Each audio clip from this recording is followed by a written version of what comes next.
Good morning to my dear students. Today we would like to discuss perquisite taxable in the case of specified employees. Yesterday we have discussed perquisite taxable in all employees. Here we are discussed the case of specified employees. Two things we would like to discuss here: who is specified employees and what are the taxable perquisites. See, a specified employee is a person who is a director of the company. An employee is a person who has a substantial interest in the company. He is called a specified employee. Who is the person who has a substantial interest? That is, who is the beneficial owner of equity shares carrying 20% or more of voting rights in the company. Any other employee those income chargeable under head salary exceeds 50,000. These three cases we will consider for determining the specified employees. So it may be a director or a person having substantial interest or an employee whose income chargeable under the head salary exceeds 50,000 is called specified employees. Then what are the perquisites which are taxable? There are different types of perquisites which are taxable under this head. First one, motor car. Valuation of motor car, transport facilities, employees of railways or airlines, employees of any other transport undertaking, service of domestic servants, gas, electricity or water supply provided at free of cost, free or concessional educational facilities, sweat equity shares or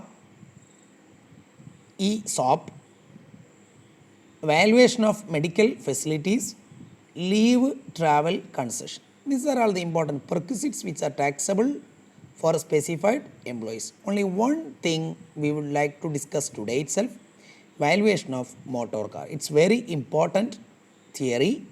Motor car is owned by the employer. There are three situations. Motor car is owned by the employee. Employee own any other automotive conveyances.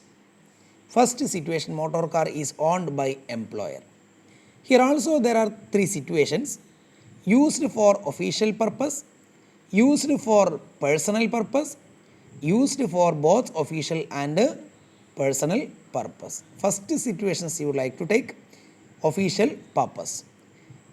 If the motor car is used for official purpose, perquisite value will be nil. No amount is taxable. If the car is used for both official and private purpose, perquisite value will be two situations. If running and maintenance cost is taken by the employer, running and maintenance cost is taken by the employee. If it is taken by the employer, cost of perquisite is 1,800 per month if the CC is below 1.6 liter, 2,400 per month for those cars which are having CC above 1.6 liter, plus 900 for driver salary in both cases. Okay, if running and maintenance expense is met by employee, 600 per month or 900 per month for cars having 1.6 liter below and above respectively, plus 900 per month for driver salary. Okay. Then another situations, it's for personal purpose. It will be fully taxable in the hands of employee irrespective of the cubic capacity of engine, the actual cost of running and maintenance of motor car plus driver salary plus normal wear and tear, that is at the rate of 10% per annum of the cost, actual cost of motor car minus any charges recovered from employee is the perquisite value. There are three situations. Okay.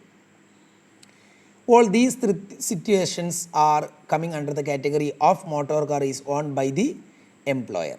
Another situation is motor car owned by employee. Again, these situations are coming. If the car is owned by the employee, it is used for official purpose, both official and personal purpose. If it is used for official purpose, it will not be taxable in the hands of employee irrespective of the cubic capacity of the engine. If it is used for both official and personal purpose, running and maintenance cost is reimbursed by the employer. If cc cubic capacity below 0.6 liter, actual expense for rupees 2700 per month. Okay. Then and the last one, that is employee owns any other automotive conveyance, the perquisite value will be, if it is used for official purpose, not taxable of cc within 1.6 liter. If it is used for both purposes, actual expense of fuel rupees 900 per month, and if it is above 1.6 liter, it is not applicable. Clear? These are all the situations we have if the while we are valuing the perquisite value of motor car. Okay, that is enough today. Let us conclude today's class. Thank you to all.